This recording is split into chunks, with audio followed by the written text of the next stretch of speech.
L'union fait la force. C'est l'adage qui a conduit plusieurs pays africains à se réunir sur un espace unique à l'occasion de l'édition 2017 du Salon international du livre de Paris. C'est une première et elle est appréciée. L'événement littéraire se tient au parc des expositions de la Porte de Versailles dans la capitale française. Sous la dénomination Lettres d'Afrique, un pavillon de 400 mètres carrés réunira une douzaine de pays. Parmi eux, le Bénin, le Cameroun, la Côte d'Ivoire, le Congo-Brazzaville, la Guinée, Madagascar, le Sénégal.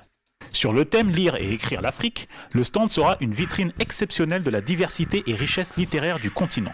Pour cette édition, le Nigeria sera l'invité d'honneur des pays francophones très largement représentés sur le stand. On a également insisté pour que ce pavillon représente ou symbolise l'ouverture et la diversité du continent africain. Et donc, tout en portant à cœur la littérature francophone du continent, on a proposé pour cette première édition une ouverture à la littérature francophone en invitant le Nigeria comme pays, on va dire, à l'honneur. C'est vrai que c'était plus facile, en tout cas dans un premier temps. Le but, c'est l'Afrique francophone. Myriam Senghor de l'OIF, qui est un de nos partenaires principaux, peut en témoigner. Donc la littérature francophone, c'était vraiment notre but.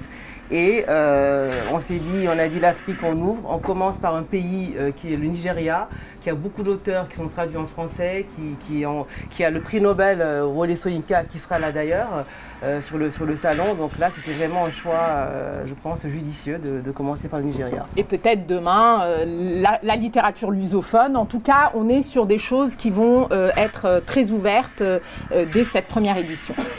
Ce salon sera donc l'occasion d'une synergie avec de nombreux auteurs de langue anglaise.